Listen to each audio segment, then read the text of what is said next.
So I want to welcome and thank David Halbfinger for setting up this program today, and welcome Isabel Kershner as our guest. It's really excited to have this program about Israel, a very important topic. If you please, this is not a webinar, it's done as a Zoom, so please keep yourself muted. And if you have questions, please enter them into the chat.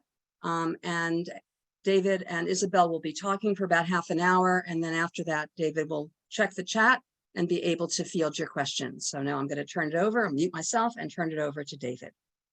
Thank you, Sarita, and welcome, Isabel, to this conversation. I do want to just say, I know that we had a little bit about Isabel in the publicity for this event, but I would just say a couple things. One, she's a wonderful, brilliant journalist and colleague and good friend, and also, and I hope we get to talk about this a little bit during this program. She's also the author of this fabulous new book called "The Land of Hope and Fear: Israel's Battle for Its Inner Soul." That's a plug that was not requested, but really important to give because everybody should read it. It's a terrific book about Israel today and how it got to the kind of situation that it's in. Isabel has been in Israel since what, 1990? You made Aliyah? That's right. Yeah, and just because this is an all New York Times thing, the Times has this sort of, it makes a little sense. In Israel, we have a permanent correspondent, that's Isabel's role, and we have these bureau chiefs who rotate in and kind of move around like, traveling salesmen, faking it until they figure it out. But Isabel's the institutional memory, the expert, the one who keeps us from really screwing up, and also who gets deeper and deeper insights with every passing year and story. So without further ado, but with my thanks, I do want to just jump into this. Isabel, the reason we're doing this is because the law finally passed, this first big judicial reform that Netanyahu and his coalition were pushing for. So, we're all kind of, there was this, buildup, this tremendous buildup of protest and turmoil. And it's like the dog chasing the bus. Well, the dog caught the bus. So where are we now? What was it that was enacted? How does each side see what just happened? And what have the reactions to it all been? What have they been so far? Okay, well, first of all, good morning, everyone, and thanks for joining. And thank you, David, for organizing this. David was a great boss who got out just in time before everything here went south. Although it wasn't exactly quiet when you were there either. What passed on Monday was, as you noted, the first piece of a rather extensive judicial overhaul plan. And the one piece that has been finally approved by the Knesset and enacted is called the Reasonability Clause. And what the law actually does is cancel the tool that the Supreme Court has used for decades to be able to strike down government decisions and appointments that are considered extremely unreasonable. And the justices will tell you that, without having the grounds of reasonability, which is admittedly rather vague and subjective, nobody's ever defined in law here what is reasonable and what's not reasonable. And the supporters of the law, of the new law, will say, they've been overactive and there's been terrible overreach by the courts and overuse of this very subjective and vague term by unelected judges. But the justices will tell you that not having it as a tool leaves a kind of black hole for cases where other legal grounds like conflict of interest might not apply. So I'll just give you a couple of examples of when the court used this reasonableness as a standard. And it's a kind of ethical standard in a way. A very pertinent case was the case of Aryeh Deri, who's the leader of Shas, which is the ultra-Orthodox Sephardic party in Israel that's been in most of the governments for the last few decades. And Aryeh Deri, he actually has 2 cases against him in the Supreme Court where it was ruled as unreasonable. The first was in the 1990s when he was indicted, he was charged on a bribery charge, and the court ruled that it was unreasonable for a minister to serve in a ministry once they'd been indicted of a crime. And that was a precedent-setting case. It bears his name, the Deri case. And then fast forward to last year, 2022, the same Aryeh Deri, who's been to jail, gotten out of jail, had his 7-year chill out period after jail before he could come back to politics, came back into the Knesset, back as the head of the Shas party, and was about to be appointed again by Prime Minister Netanyahu in this new government that was being formed late last year, to very senior positions, including the health ministry and the finance ministry. He was supposed to take over halfway through the term as the finance minister. Now, that would all be well and good, except he had just been convicted again of tax fraud. And as part of his plea deal with the state, he'd agreed to step down from public life. So again, the people petitioned the Supreme Court and said it was unreasonable for him to be serving in these ministries, and the court ruled and indeed struck down the appointment. So where we are now with that case is Aryeh Deri, because of that Supreme Court ruling, is not serving as a minister. Now that the Reasonableness Clause has been cancelled, there are going to be moves in the government to try and have him reinstated. So that's one kind of big example. But there are lots of smaller examples, because every ministry, every minister takes decisions, or the bureaucrats in the ministries take decisions in the name of the minister that affect every little citizen. We're talking about the individual small citizen here, business license being revoked, somebody's entry permit to the country being revoked, whatever it is. And now the court does not, unless it has other grounds that fit the case, like conflict of interest or proportionality, if these cases don't fit into that rubric, they don't have the means to protect the citizens' rights. So, the argument against is, I think, from what I've said, pretty obvious. The argument for is that, it is a vague standard, it's very subjective. The whole point of this judicial overhaul plan is to have the unelected judges have less power and the elected government have more power. And the reaction, well, I don't know if you were watching your TV sets on Monday night, but there's just been a massive outpouring of anger from the very massive protest movement here. Now, the morning after, obviously, there's been a bit of a feeling of deflation on the part of the protest movement. Obviously, it was a defeat. The government did not soften this law in any way, despite promises to try to do so. It did not reach any understandings with the opposition or any broad consensus, and rammed through what is actually the most extreme version of this law, just cancelling the whole thing, the whole reasonability clause.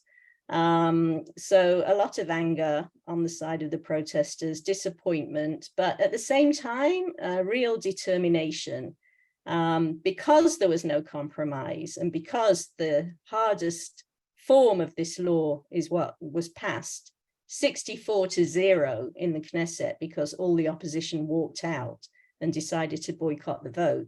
So it was so black and white and so clear cut that, you know, the protest movement, you know, the battle lines are very clearly drawn. And for many people, it became a very crystallizing moment, if you will, where you had to choose which side you were on. So I would say that although there was a feeling of disappointment and defeat, it's coupled with very strong determination to carry on the protest movement side. And on the government side, you know, Netanyahu has promised to only move forward. He publicly promised President Biden that he would only move forward after this law was passed in consensus, you know, after reaching agreements with the opposition. But very few people take him at his word nowadays. There've just been too many broken promises over the years and in the last few months. We see a bit of wavering among a few members of the Likud now, including a couple of ministers and lawmakers who've come out publicly in the last couple of days and said, we won't give our hand to this kind of thing in the future. There has to be agreement and consensus. But, you know, people are a little cynical about that too, and saying, well, it's all very well to say that now, but where were you on Monday? You know? Yeah. So that's where we are. Well, I have tons of questions. One is, you know, I mean, we haven't really talked about all the sort of threats that are being made by the protesters' side, and maybe we should spend a minute or two talking about that. You know, obviously, I think the most well-known and well-reported is this, you know, this group of reserve pilots and other military reservists. Can you talk about, like, basically what they're doing and what is their threat and how serious is it really? Oh. Well, the first thing I'd say, just to put that in a broader context, is that the protest movement is made up of all sorts of mainstream Israel. You know, it gets painted by the government as a sort of left-wing anarchist fringe movement, almost, of people that don't understand what the judicial overhaul is really about. But, you know, you've got former prime ministers, justices, former military chiefs and chiefs of the security services. You've got the high-tech industry, the medical profession. They're all in on this protest movement. And these are all the, you know, in the business sector. Yeah, I mean, the key power centers of Israeli society, if you will, the people that pay the taxes here, frankly, and that this country actually cannot do without. Now, at the pinnacle of all of that, you've got the military reservists, and the military veterans and reservists have really been a huge part of this protest. They're at the vanguard. They've done some of the most creative or daring actions along the way. And very significant is, you know, what you have brought up now, David, which is the warning or threat or promise, or however you want to put it, to not show up anymore for reserve duty.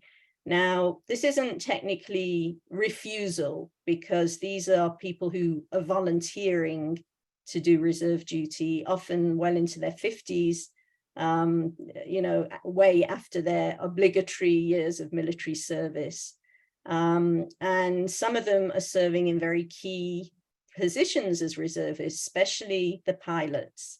Israel's Air Force, which is state-of-the-art, relies very much on reservists. You can only train so many pilots at a time on so many aircraft.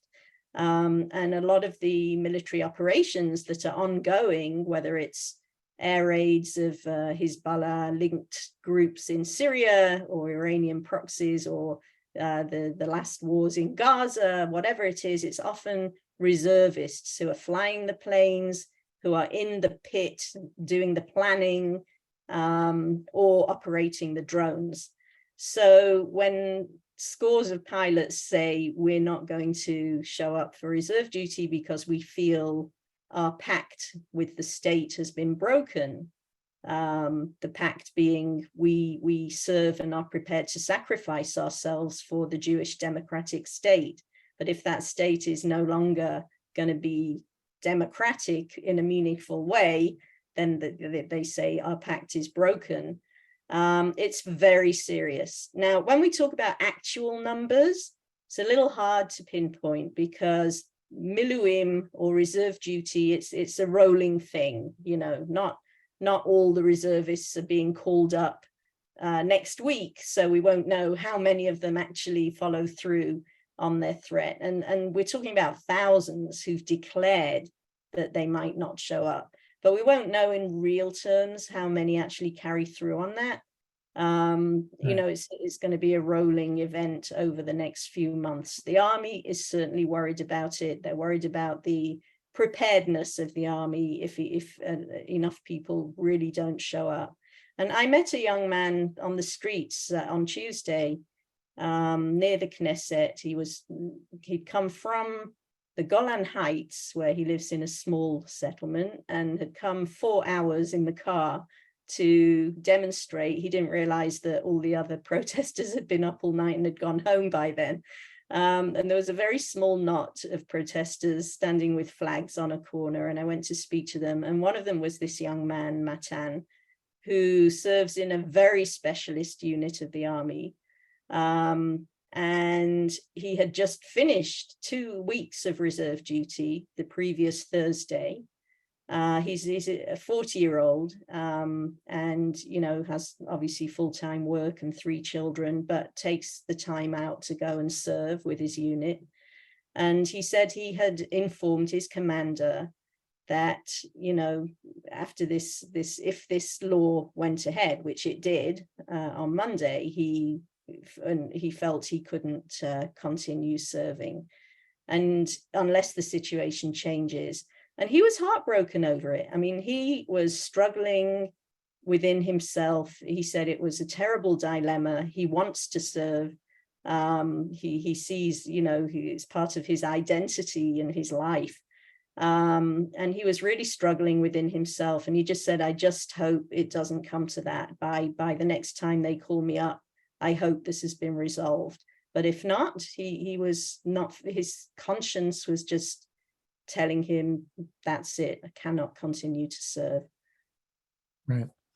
So I mean, you've hit on something that I'm really curious about, which is, you know, is this a kind of form of brinksmanship, or is this, you know, is this a real, you know, nascent fracturing, you know, a real kind of brewing crumbling of the Israeli social compact, right? Yeah. David, God forbid. What's that? Am I frozen? You froze for a moment, but you've unfrozen.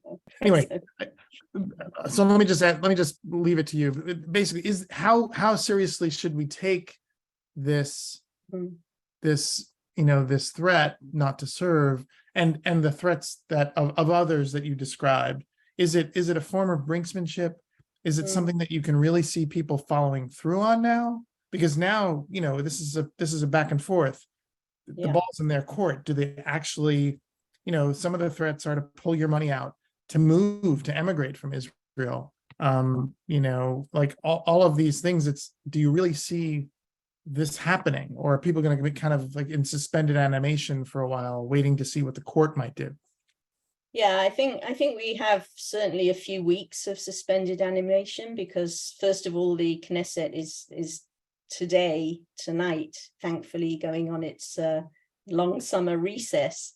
So nothing more legislation wise is likely to happen until, you know, October, November. The Supreme Court, there have been petitions against the law that already passed, that first reasonableness piece of it. The Supreme Court has accepted the petitions and is going to start hearing the case in September. But it has not at this point imposed any injunction or restraining order on the law. So it's still on the books. And it could take a while, you know, how long it can take for the cases to make their way through the at least weeks, if not months. But whether we're talking about empty threats or already in an unraveling situation, honestly, it's hard to say right now. I think a lot of people don't want to completely break all their ties with Israeli ethos and society over this one first piece of legislation, but they're very, very, very concerned about it moving ahead. And if the whole package moves ahead, we've had Avichai Mandelblit, who is the former attorney general who was appointed by Netanyahu and, wears a kippah and is certainly no left-winger, saying, that would we are already on the verge of dictatorship with this legislative package. I think the threats would not be empty threats.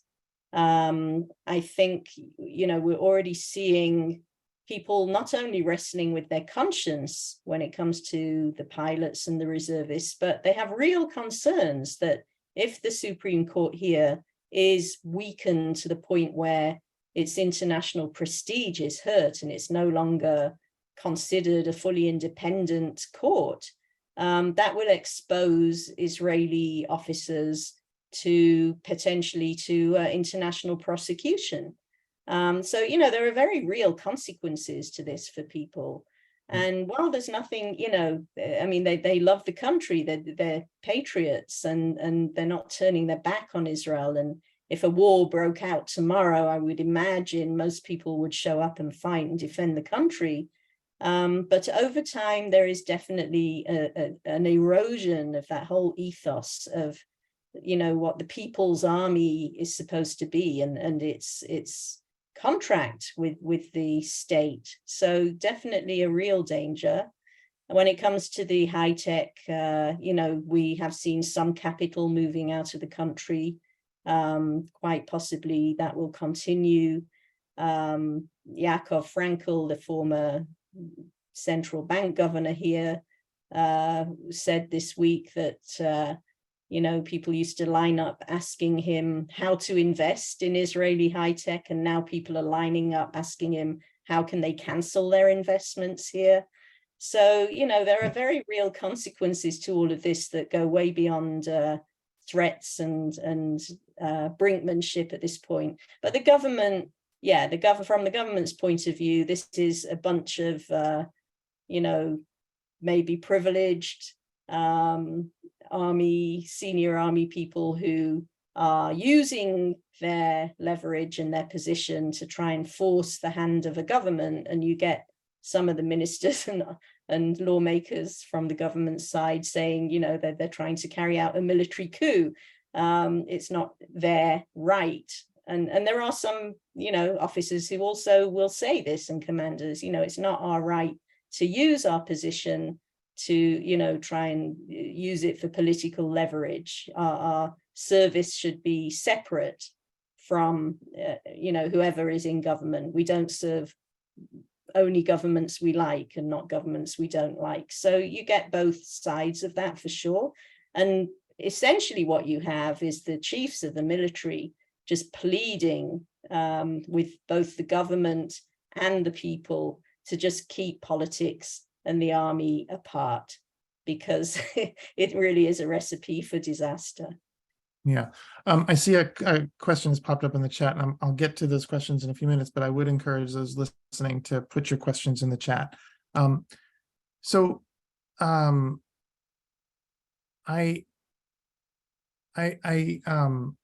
did want to ask you just one question going back to the court, and maybe this is something I should know the answer to for a few reasons.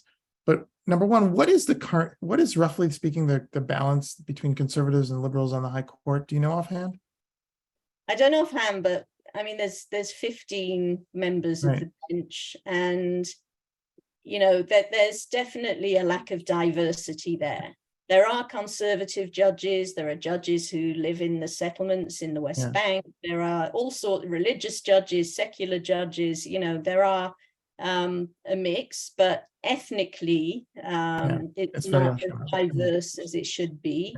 Yeah. It's definitely seen by the Bibi base as a kind of elitist Right, court. representing old Israel, Right, the sort of old Ashkenazi elite. Right. And The it's not reason so I much asked, the problem of conservatism versus liberalism as that, in a way.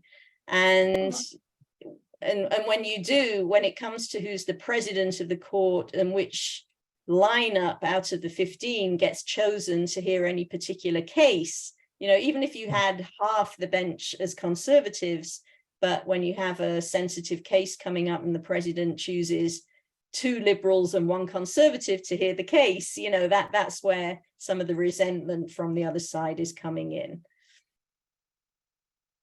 And the other question I wanted to ask about the court is, so the court came up with the Reasonableness Doctrine, right? That was their own invention.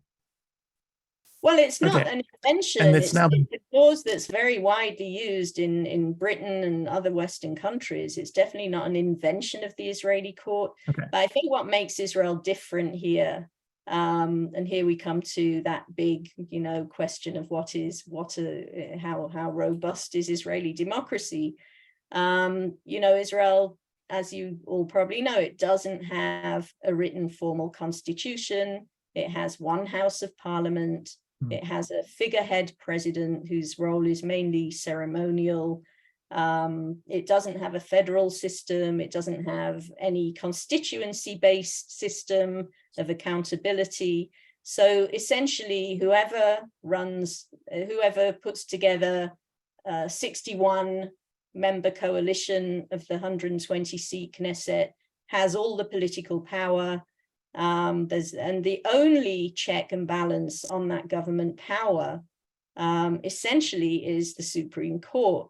So it plays an outside role in Israel anyway because of the system here, and therefore it has granted itself over the decades more and more authorities for lack of any other checks and balances available on the government. And the government is fighting back in this case. Yeah. So let's spend a minute on what the court might do, I guess. What are some of its options, as much as you've sussed those out? Yeah, it's early days. The problem is that the court is in a bit of a lose-lose situation here, because if the amendment, this new law is actually an amendment to what we call a basic law here. Now, a basic law, there's a body of basic laws which are supposed to have some kind of quasi-constitutional status here. They're bigger than ordinary laws. However, even basic laws can be changed here with a bare majority in Parliament. The Supreme Court has never intervened so far in striking down a basic law. So if it were to do so in this case, it would be, first of all, a precedent of the court striking down a basic law. And another piece of the judicial overhaul package that the government has on its agenda is a law explicitly prohibiting the Supreme Court from striking down basic laws, but it hasn't got to legislate that yet. So you would be setting up for a constitutional crisis if the court were to strike down this law. Would the government obey the court, and would the rule of law be supreme, or would the government disobey the court? It would be, as Netanyahu himself put it, uncharted territory. If the court doesn't strike down the law, it's being asked essentially to rule on the legality of a law about its own use, the legality of its own action in striking down government decisions. So it's what we call in Hebrew a kind of hafuch al hafuch. It's a sort of upside down situation. But if it didn't act or couldn't find some creative way around this, the court would come out looking weak as well in the eyes of both the government, which is what the government would want, and the people who are opposing the government's attempts to curb the courts. So it's in a very, very awkward situation. As I said, they so far haven't put an injunction on this law, but the petitions that have come before the Supreme Court up to now against this law are they've been theoretical. They've been, discussing the legality in general of this amendment. Come a time when a citizen comes to the court and says, my business license got revoked on totally unreasonable grounds, what's the court going to do about it? That might be the time where it becomes a little easier for the court to make a judgment. Right, when it affects real people. That's really interesting. So can I, getting in the minds of those in favor of the law and of this push for a second, what's been difficult for me, at least, and I wonder if anybody else listening feels the same, but to imagine is, the alignment is basically the hard right settlement movement and so on, and the ultra orthodox, and the sort of, and the intersect, the hard alim, the ultra orthodox settlers. All of those groups basically are behind, the party, but it's become much more of a settlement and religious party too, I think. But given that we're talking about people who basically, the settlement would exist out financing from the taxpayers of Israel, the ultra-Orthodox obviously benefit from the big economy that support all those non-working yeshiva students, and military that they don't serve in, defends them. What do they think, the prospect that the engine that's been supporting them, the military that's been defending them, might no longer be there for them? I mean, do they not consider that a possibility? Do they? I mean, it seems like they take it for granted that it will always be there, right? Yeah. But do they not think about it? Do they just discount the idea? Do they count on all these threats evaporating, and on the idea that Israel will always be too magnetic a place for people to actually leave? I mean, it's easy for us to imagine a future in which it's just like ultra Orthodox and settlers, abandoned by Tel Aviv. But do they think about it? How do they think about it?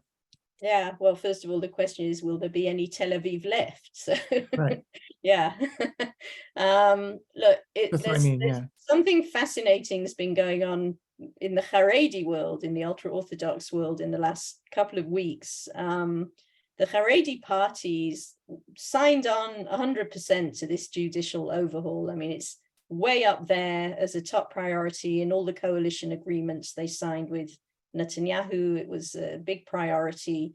And the Haredi parties have a big interest because, you mentioned military service and their mass exemptions they get for yeshiva students. Well, their goal in this government now it's a fully right-wing government, as Netanyahu calls it, is to actually anchor that in law, to actually, get a law passed that ensures that yeshiva students will be able to be exempt from the army in a way that the Supreme Court cannot strike it down.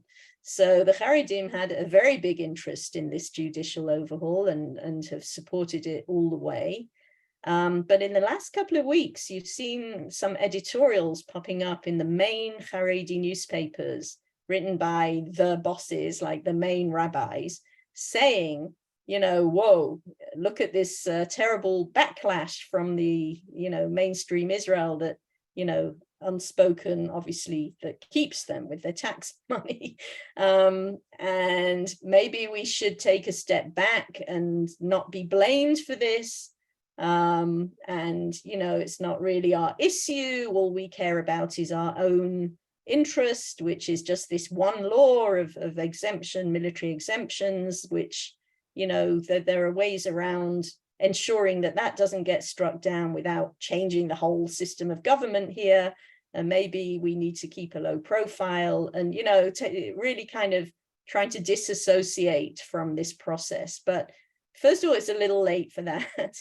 And second of all, you know, the Haredi population is now, you know, one in 4 children born in Israel now are going into the Haredi school system.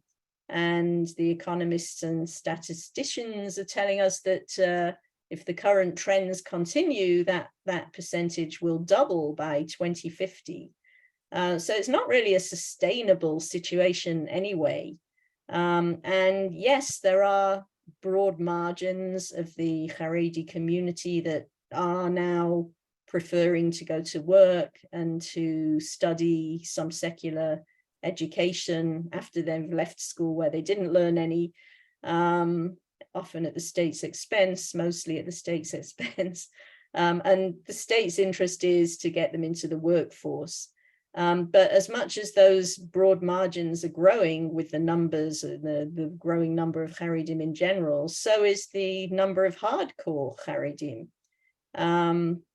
So looking ahead, you know, this judicial overhaul package for them is just a means to an end. And the end is protecting Torah study, ensuring military exemption, and trying not to be blamed for it all. So that's where the Orthodox, ultra-Orthodox parties stand right now.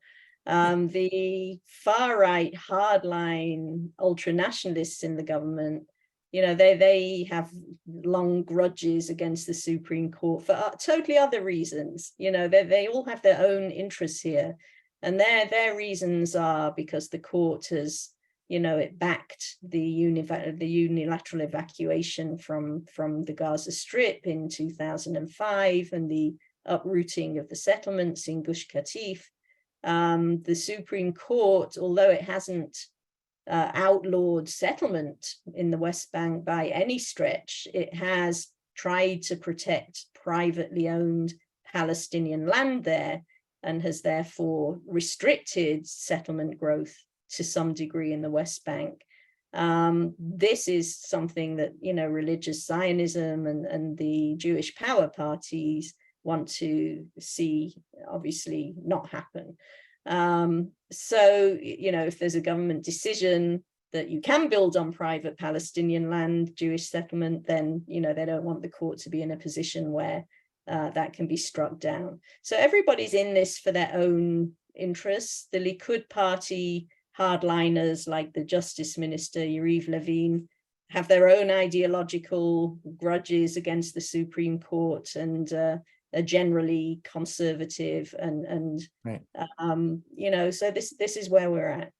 Let me just jump in with one question from David Grill, which is getting at the various interests at play in the coalition. He asks, is this all about keeping Bibi out of jail?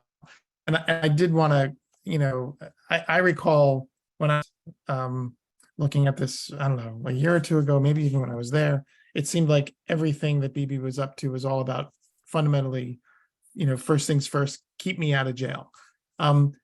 You know, is that still like what people believe is like the cynical thing here, the bottom line for him? It's all roads lead to keeping him free? Yeah, look, you know, the Bibi factor here is something of a mystery. In the past, I'm not sure if it was when you first arrived still the case, David, but he was a staunch defender of a strong and independent Supreme Court.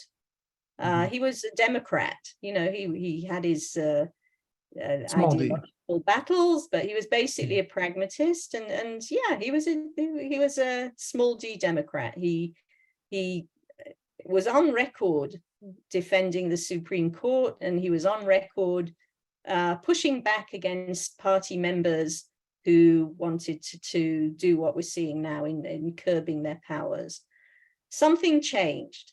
Now, most people who, certainly critics of Netanyahu, will say what changed is that he got indicted in 2019 on charges of fraud and breach of trust and bribery, and he's been on trial since 2020. And that, everything since then, as you note, is kind of about his legal troubles and how to extricate himself from them. He obviously vehemently denies any wrongdoing and any such motives.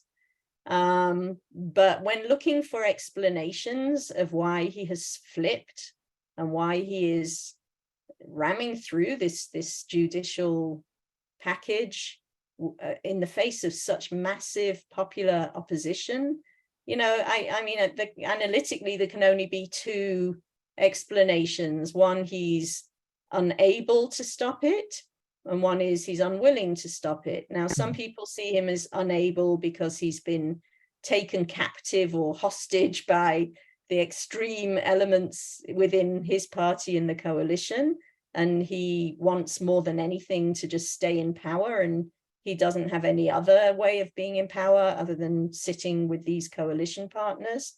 And he wants to fight his trial from the Prime Minister's office, that we know, after 5 elections in under 4 years, where he was unwilling to step aside. And then there's the, not the unable, but the unwilling possibility, where he's unwilling to stop it because he wants this, and he wants it because, yes, in a way, the reasonability law is enough, because now theoretically, and we're already hearing noises of lawmakers tabling draft proposals like this, technically they can, for example, fire the Attorney General without the Supreme Court being able to say that's unreasonable, or they can split the role of the Attorney General and make the Attorney General, the part of the Attorney General's current role overseeing his prosecution, could be put in the hands of some, more sympathetic or loyal lackey who could be appointed as a special prosecutor, who could then decide to re-examine all the materials of the trial and basically put it on hold forever, or come to some comfortable plea deal with Netanyahu, which would allow him to, even continue in public life. So these possibilities have now been opened up just by this one first piece of legislation that was passed. I'll go to another question from the group in a second, but I did want to just ask you, we've been talking to you in capacity as a journalist, but I did want to just ask you, as a woman who made the move to Israel so many years ago, and maybe you can flick at a couple of the reasons, but what does it feel like to be there now, just as a person, as a Jew, as an Israeli? How does it affect you personally? What's going on as somebody who made that big step to make your life there? Yeah, well, the big step came when I was younger and not so naive, but very much wanting to be part of this Israeli story. I grew up in Manchester, England. Enough said. It's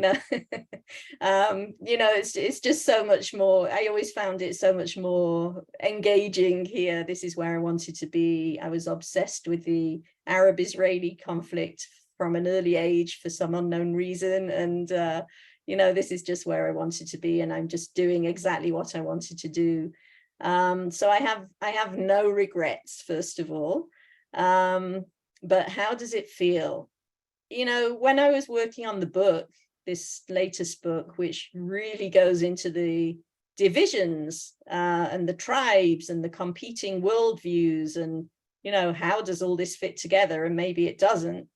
I think, my long-term worry was that Israel is just going to kind of erode because of the impossible, forecasts of the Haredi growing population, the unresolved conflict with the Palestinians, and the challenge long-term that poses to Israel remaining Jewish and democratic. if there's no partition, all these huge challenges to society. And here we're talking about close to home. We're not even mentioning Iran or, outside threats. I kind of just saw Israel rolling almost blindfold towards some precipice of a kind of unraveling economically, socially, where much of what had been built, this miraculous, prosperous and strong society with its amazing high-tech industry and knack for innovation and improvisation, where all of that would kind of crumble into a poorer and darker social reality. I never expected that by January 2023, we'd be looking at, a kind of potential regime change here, which would so accelerate a lot of these predictions and the fears of the future of the country. Now, having said all that, it's kind of shocking. I think a lot of Israelis are reeling from this. But I also must say that I have never seen anything here like this pushback of the protest movement. So on the flip side, there's this incredible dynamic mass outpouring of love for the country, concern for its future as a liberal democracy. From, as I said earlier, the power centers of society, and just masses of ordinary Israelis, mainstream Israelis. And liberal Israel, it turns out, has awakened and is alive and kicking. And unlike the last few years, actually has a very, very clear agenda now. So that's the kind of hopeful side of it, where it's inspiring. And whichever side of the political map you're on, this isn't about left and right. There are all sorts of Israelis out on the streets, including, obviously not the far right ultra-nationalists and not the Haredim, but there are soft right Likud supporters who were liberal Likudniks. That was always the Menachem Begin's absolute principle was the supremacy of the rule of law and democracy. So, the old type liberal nationalists here, they're out on the streets too. So it's not about left and right. And it really is a kind of divide between those who want to preserve a pluralistic, obviously it's flawed already, but as pluralistic a society and as open a society and a democratic liberal society as possible. And those on the other side who, put sectoral interests first and have a kind of an ideology that wants to see a more religious and less open society.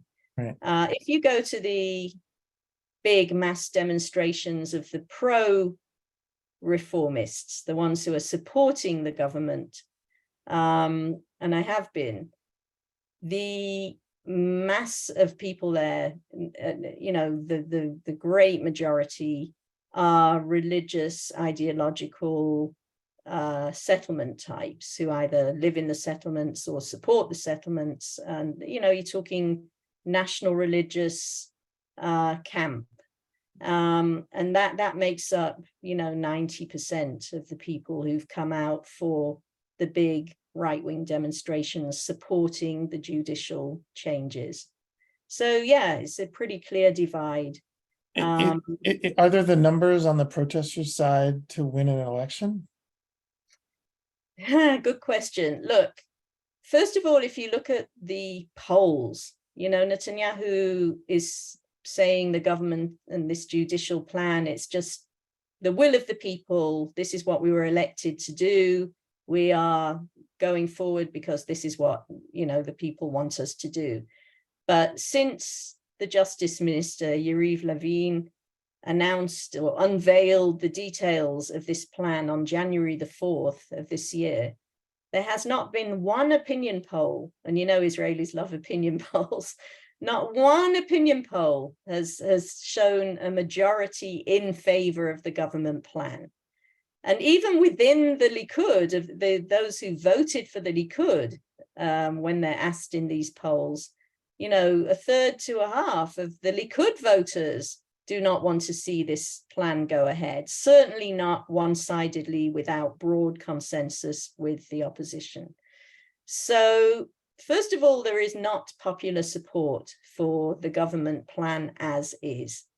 Yes, lots of people have said for years there should be some reform, legal reform, justice, judicial reform.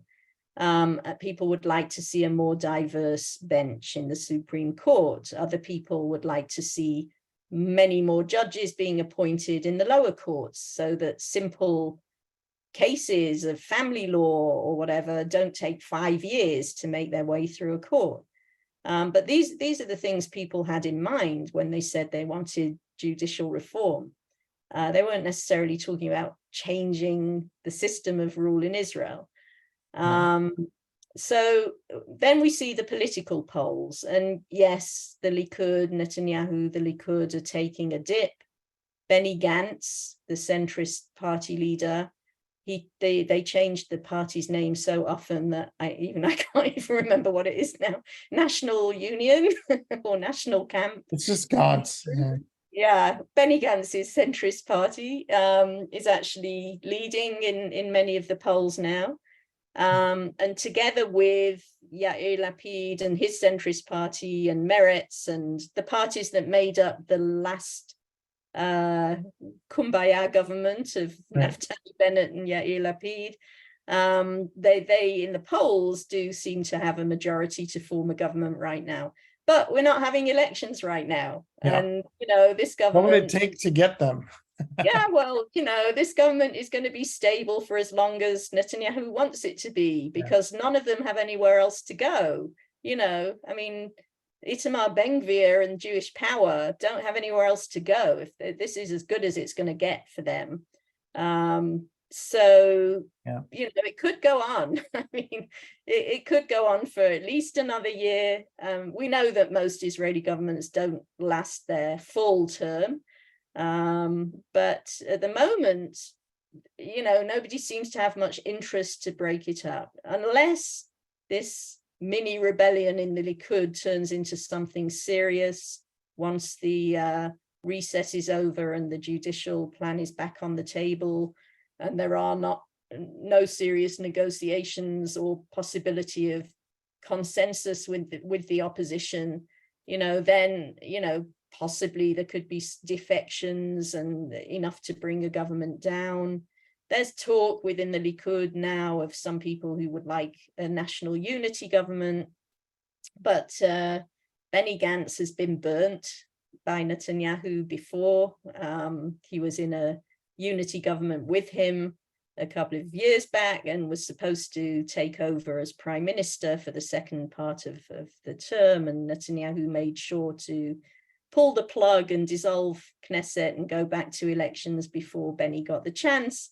So there's very bad blood there, no trust. There's and bad blood between can't see them everybody. running into a unity government unless there is some catastrophic national crisis here that we haven't reached yet. So, Isabel, we've had a couple of questions about like sort of the demography of the protesters. One, you know, how involved are younger Israelis in the protests? Where do the Mizrahi activists stand? And I'd love for you to answer that, but I'd like to broaden the question a little bit, you know, to sort of see if you can get at, you know, like there are these, it seems from the coverage that there are these, you know, kind of rifts beneath the surface of them. Some things I saw in one story about the pilots that it mentioned, like the mechanics, right? You know, and the pilots are on either sides of this issue. And I think probably because the pilots are from that Ashkenazi kind of, generally speaking, you know, elitist background, and the mechanics are maybe, you know, more of the Mizrahi blue collar. I'm trying to sort of understand this. we see the police and the protesters, you know. So first there of all, too. the young, you asked about young people, very involved, incredibly so, and all carrying the flag, which has become the symbol of the protest, all very out of love of the country and patriotic, even though, you know, sometimes the government's classed them as anarchists and agents of chaos. One of the protest leaders was describing to me the other day, actually, how, you know, whenever they go down and block the Ayalon highway that runs through Tel Aviv, there's a kind of division now where the older people block the southbound Ayalon and the younger people go to the northbound Ayalon and have more of a sort of confrontation with the police. And so if you want the action, you have to go to the north side. Where the police, I'm just going through the list, where the police stand, the chief of police has said numerous times that he supports the democratic right of people to protest as long as they're not endangering the public or overly disturbing the peace. And the protests have largely been allowed to take place, but the ultra-nationalist Minister of National Security, Itamar Ben-Gvir, is constantly on the back of the police trying to toughen their response. We have seen a more forceful response and even some cases of police violence and brutality in the recent weeks, much more use of water cannons, horseback mounted police, some injured protesters, some injured policemen, officers. But, you know, you get the protest leaders saying that the police are our brothers and sisters. We're with you. You know, you should be with us. And by and large, the protest has been allowed to take place. When it comes to the ethnic makeup, it's an interesting question. I mean, if you go to the main protests anti the government, there are all sorts of Israelis. I mean, it really is middle Israel out there, and not all wealthy Ashkenazi elitists by any stretch, and not all intellectuals, and not all, I mean, it's all sorts of people. The Bibi base, which is largely the periphery, as it's called, Periphery, yeah. the peripheria, which is both the socioeconomic and geographical margins of the country. So it's people who live in heavily Likud towns like Dimona, Beersheba in the Negev Desert, or Beit Shean up in the baking north of the Jezreel Valley, or the socioeconomic margins within the Tel Aviv metropolis. You're not seeing them at the demonstrations. They're largely loyal to Netanyahu, but they're not all with this judicial package either.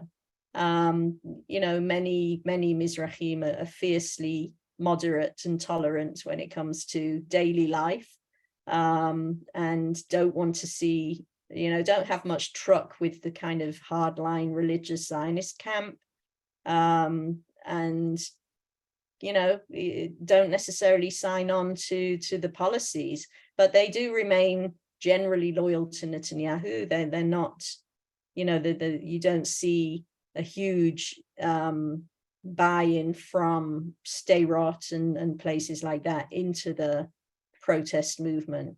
The politicians from the Likud have tried to fan the flames, or, you know, fuel the so-called ethnic demon.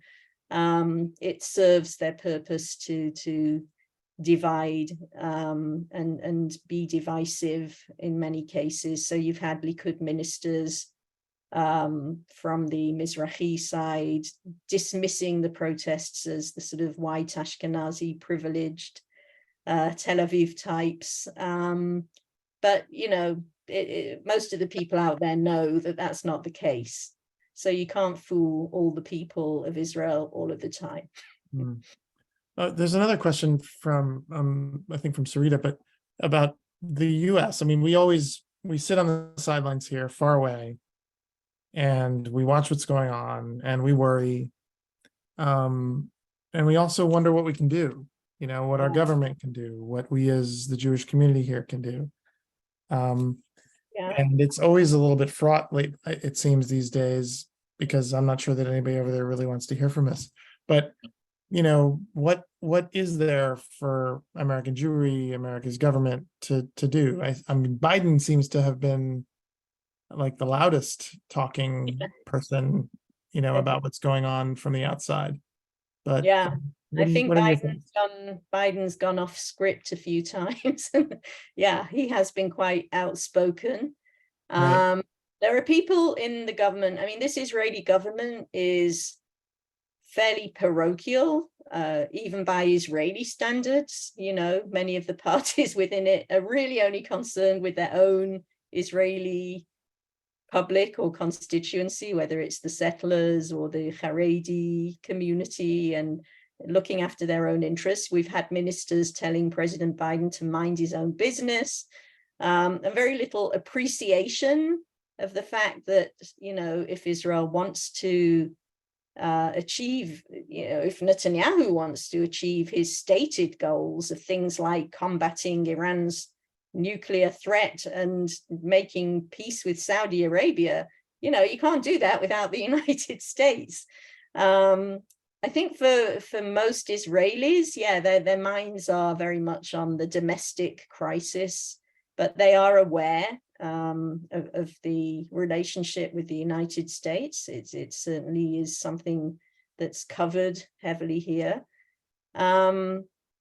What can American Jewry do? Don't abandon us.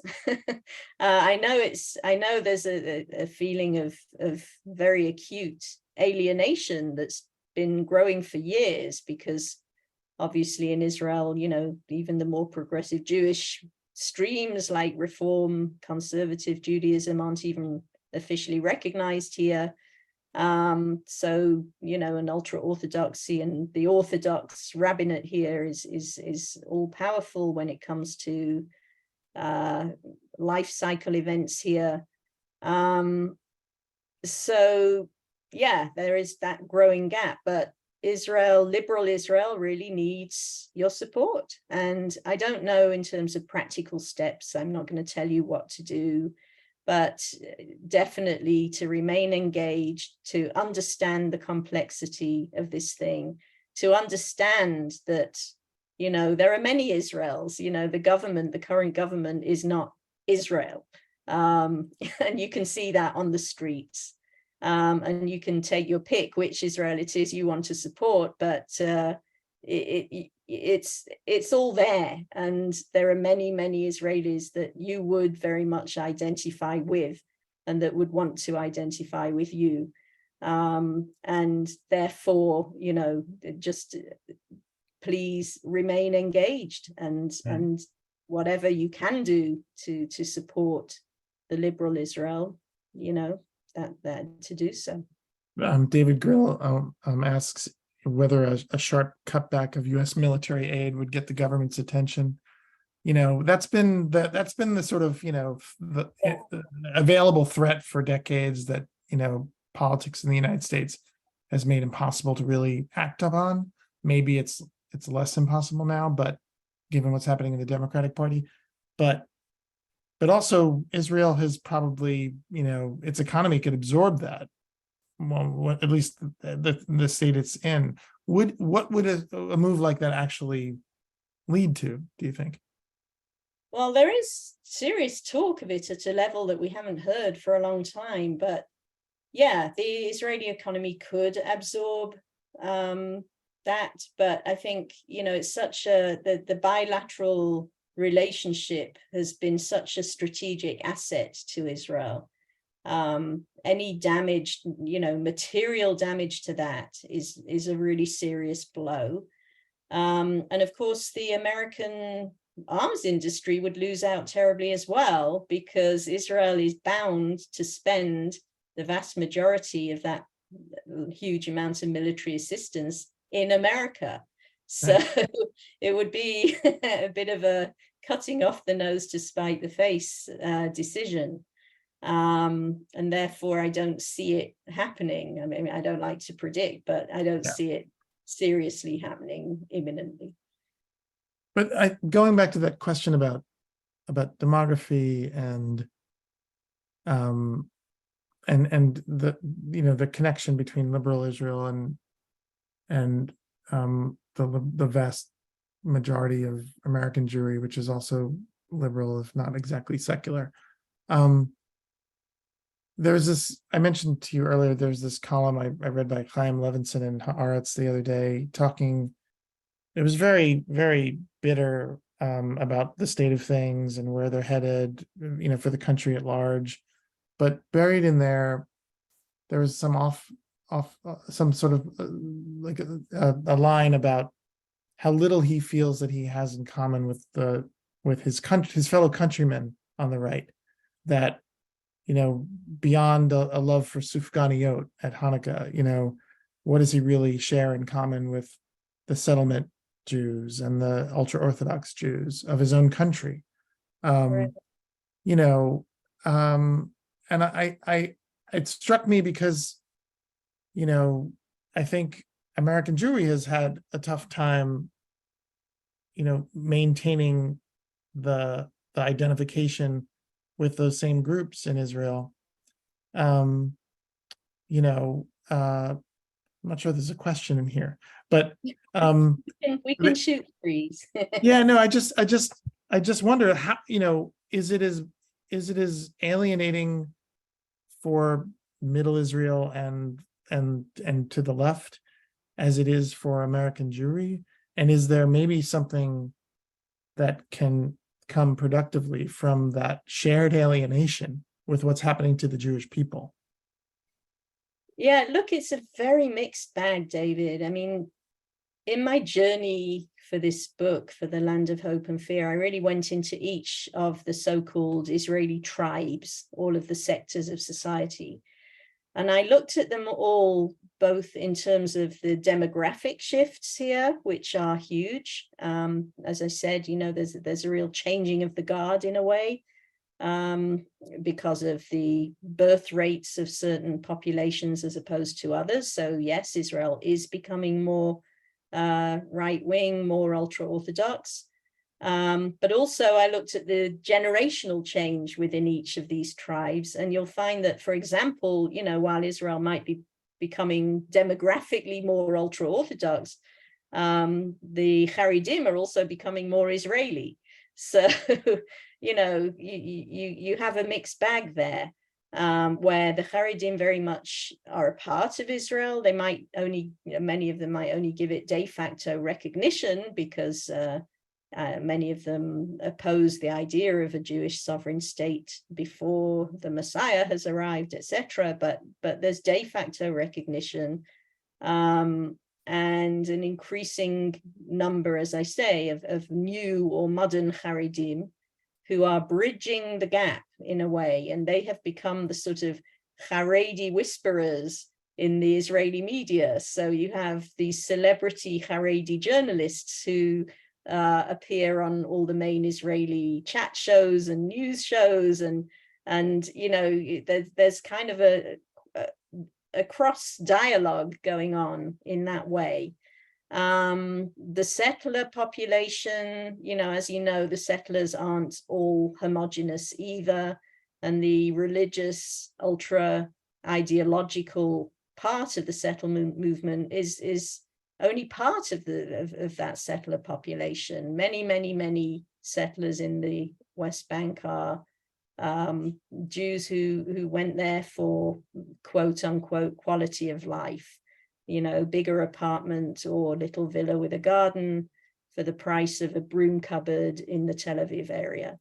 And if there were to be some hope in the future of a settlement with the Palestinians, the majority of settlers still live in areas that we refer to as the blocks, which could be incorporated on the Israeli side of the lines eventually in return for land swaps. It's not totally undoable at this point. What I'm trying to say, I guess, in the big picture is that the ideological line of this current government does not really represent the majority of the Israeli people. And therefore, if you're asking, is there any hope at all, or are we doomed? I mean, yeah, demographically, this could all be a promo of where it was going to go anyway at some point, and it's just happened a bit quicker than anyone imagined because of the election results, Netanyahu's trial, etc., etc. But there is a huge amount of crossover in Israel, and a feeling of still, Israeliness among the majority of Israelis, and a huge love for the country. And the people who are out on the streets are out with the Israeli flag on both sides. I was talking to a Polish journalist a few weeks ago who said when the Polish pro-democracy protesters were out on the street, they were embarrassed to carry the Polish flag. They carried European Union flags. So that's not the case here. And I think that does give us all, Jews in Israel, Jews abroad, some kind of commonality and hope. I think it's probably a good place to draw this to a close. I want to thank you for taking the time on a Sunday evening in your case. Thank I you. want to thank everybody who's joined here at home in Montclair and on the web, wherever you may be vacationing. But this has been a wonderful discussion. I hope we get to do it again. And Absolutely. I hope everybody will be reading not just your book, The Land of Hope and Fear, which I highly recommend, but also all your wonderful correspondence from Israel. So thank you, Isabel, and all the best to you. Thank you all for listening. Thanks. Enjoy the rest of your summer. Get some rest. Yes, thank you both. This has really been so informative, and I'll remind everyone that there will be a recording that you can, if you want to listen back, and also that will be shared with the Shomrei community. So thank you again. Have a good day. Fantastic. Take care. Bye. Thanks, David.